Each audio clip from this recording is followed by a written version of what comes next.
Happy Friday, Pirate Nation. What a great first week of school. Super proud of all of our students and staff. They've done a great job rolling out our new procedures and initiatives this year. We've done great with our cell phone policy. Haven't had many issues with our students there. Most of the students that we've had issues with have been super respectful when they've turned them in or gotten caught with them. We've had a great turnout with our dress code. Again, just a handful of students here and there. We are going to be on top of that all year long with that dress code and cell phone policy. So just a reminder, just like I talked about in orientation, if a student gets away with it today or this week or whatever, doesn't mean it's okay, and it's not going to be an excuse for them to get away with it later.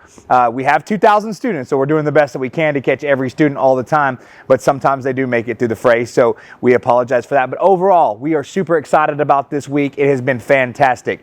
We still have IDs going out. We got a little delayed. We've had some technology issues when it comes to making IDs for some of our new students and some of the ones that just don't have IDs yet. We will work through that as fast as possible. We're continuing to push them out on Monday. But all that to say, I want to kind of touch base with where I'm at right now. I'm standing outside the front of the building, and behind me you can kind of see the parking lot. Well, it should be a drive-through to pick up your students.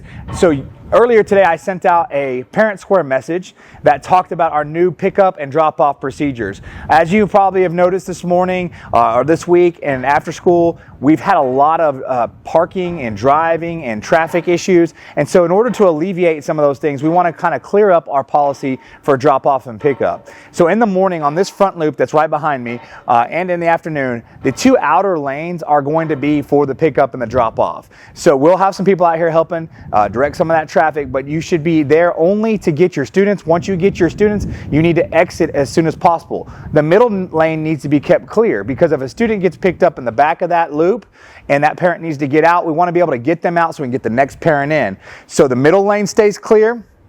The outer lane are for the pickups, and again, we don't want to park there. So if you're coming to do some school business or do whatever you need to do, we don't want to park on that loop after 2:30. So after 2:30, we're shutting it down, so that way we can get prepared for all the people coming for the pickup and drop off. And just kind of a pro tip for you guys, if you got a student that's in tutoring, you got a student that might be coming from ag or athletics or something to that extent, please do me a favor and stagger your pickup time for your student, because that's kind of what clogs us up here in the pickup lane, is when we have somebody waiting in the front of that lane that has their student that doesn't come out until 3:30 when school ends at 3:05. So if you guys could help us out and just make sure you coordinate your times to be more efficient so we can get everybody in and out.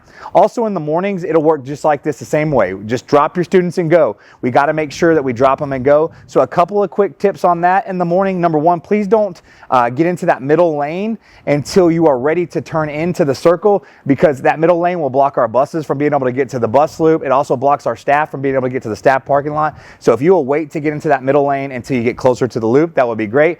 And also, parents, please, once you get here and you get your student close to the front of that loop, please let them out and exit the drive. We have a lot of parents that are waiting for their students and the doors to open and those things. Guys, we will open the doors as close to 6:50 as possible. And so what I ask is that you drop your students off and they immediately go out of the car and wait either outside if the doors aren't open yet, or they can wait on the bench or whatever they need to, but we got to get them out of the car and get you guys vacated so we can get more people in. If you don't want your kids to wait outside before the doors open, then I would encourage you to drop your students after 6:50, because that's when our drop-off time is. So just wanted to kind of update you guys on the new pickup and drop-off procedure. And then again, just a few other reminders. The cell phone policy is in full effect. You guys are doing a fantastic job. We're super excited about that. Dress code is in effect. Starting this week, we will start our tardies. We're counting our tardies. We're counting those absences. We're counting all those things. We are full go now. Your students should start to get assignments. You should start to see Google Classroom populating. I'm seeing on Parent Square, our teachers are using Parent Square, so there's a whole lot of communication going out, and we're super excited about that as well. Those of you guys that are waiting on computers because you're either new to the district or you have a district that had a broken computer, those are coming. Our technology team is doing a fantastic job. They are killing it here, but we do have, again, over 2,000 students, so it takes a little bit of time to get through that. So be patient. You will get your technology, I promise. If you have any issues with any kind of work or assignments, then please let your teacher know via Parent Square or email that, hey, my student doesn't have their Chromebook yet, they're still waiting. Also, just a reminder, schedule changes will start to be considered next week. But again, there's only 4 reasons that the counselors went over earlier and during orientation about why a schedule change will be granted. But parents, if you want to help that process, then you can get on Parent Square and submit your schedule change request for your students to the counselors via there. We also have paper copies that they can do that are outside of our counselor suites as well. And then last but not least, going back to that technology thing, don't forget we have a $30 technology charge this year. If that is not paid by the students, then by the parents and the families, then what happens is that the Chromebook is limited. It's not limited to the point where they can't do all of their assignments, but it is limited more so than it would be if you pay that $30 fee to get that kind of opened up, so they can have a full access to that computer 24/7 as they need it. So, guys, again, one of the best starts, if not the best start I've had for a high school. 2025-26 is going to be an outstanding year. I am so thankful for each and every one of you guys taking care of business at home. Thankful for our staff.